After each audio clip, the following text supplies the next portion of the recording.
Alright, so first thing we want to start with is how he leaves the crate. He exits when you tell him to. So what that looks like is no. Sit.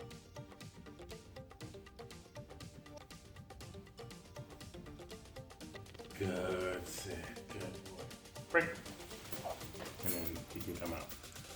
So we've been using a prong collar. This kind of works on him. He's got a really small neck. I would recommend an e-collar. We just haven't wanted to use that yet because we want to make sure he understands the commands before he's just bombarded with what is this thing around my neck now and why is it pulsating or whatever. So we use the prong collar. It helps keep him focused on who has the leash. And when you're putting it on, you squeeze this part together and it goes in like that. It's a lot more difficult when you've got a little squirmy dog, but just get good at doing that. But yeah, it goes around his neck like that so that when he's pulling, he activates these into his neck by himself. It doesn't choke him, doesn't cut off his airway, anything like that. It just gives him a little stimulus of, oh, I don't want to do that. This is a little bit uncomfortable. So, sit. Sit.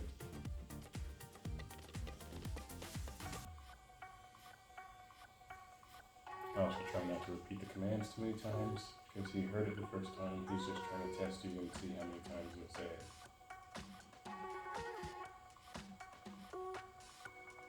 No. Sit. Good, sit. Come. Alright, let's get this on.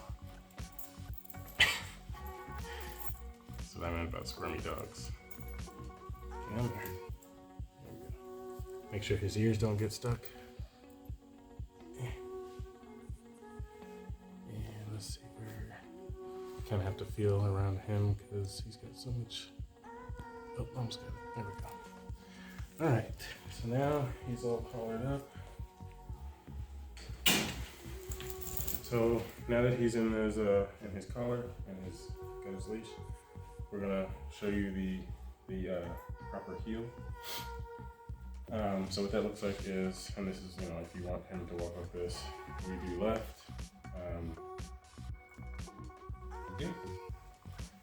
We make sure basically his front paw never leaves where our leading foot goes. Good.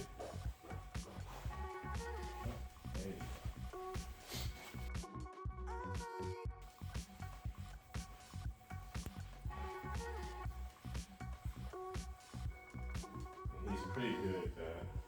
Sometimes he'll get a little distracted and won't pull and go somewhere else like that. So when he does that, we just call him to us. Come on, come. Give him a second.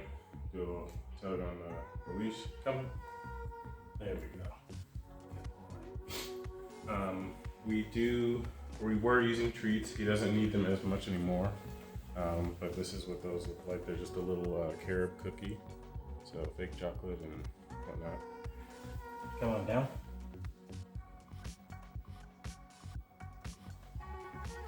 Good. So some stuff needs a little extra incentive. We also don't use stay. We shouldn't need to. The command is what they should be doing until you release them or give them a new command. So when we do sits and downs, if he moves from that position, it's a correction no, and then we replace them in that command.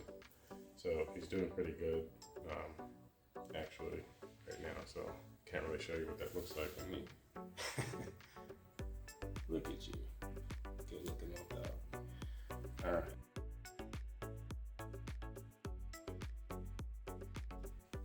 Alright, Collar. Sit. Good, sit. So he did it pretty fast, but that's what that's supposed to look like. Down is a little slower for him, usually. So let me get him to stand again. Break. Good. Come on, sit. Good. Alright, so that's how you do that. And again, no stay, just re-put him in that command. So let's go straight to down. Down. Good, down. No, down. Good.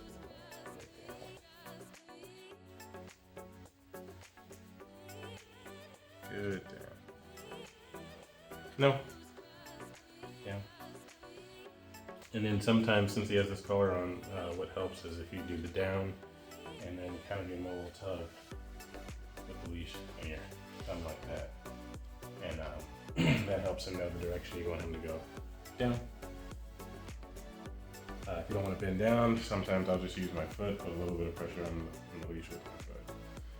Whatever works. So that's sit and down. He also knows place. Currently he knows place to be the big gray bed here. We also have a little tiny bed here. We're gonna try it with that as well. Come on, place. So I give him a second. He knows where to go. He'll go over there. Good place. Good boy. And he'll usually stay right there, unless there's a ball rolling by or something like that. But the more you do this, the more he'll get used to knowing what he should be doing. Let's see if it goes well. Over. Place. Good. Very good. Very good. Good place. So that's essentially how that works. I'm saying break. That's what he knows. That means he's released from the command, and he can kind of go around what he wants to do. All right, so I wanted to show you the jumping game because I know you don't like dogs up near your ankles at all. I couldn't really show you on Kai one yet because, like I said, we don't really use the e-collar on him yet. But we do use them on ours, so I can show you what that looks like if you want to, the e-collar or something. This one is the Easy Educator. We put $4 on this. So, what that looks like, the jumping game, is simple as.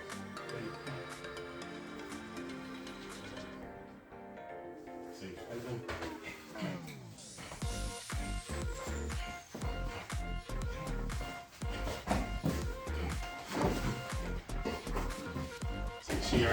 She already knows that she's not supposed to come up here unless I tell her what I tell her to come up.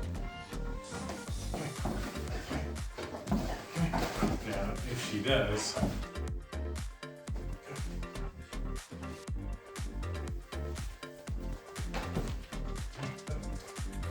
I tell her up. So if she comes up without me saying that, I just push this off. I'm gonna show you it off. But you want to go right back to play after that, so she knows that she's, not in trouble. Good girl.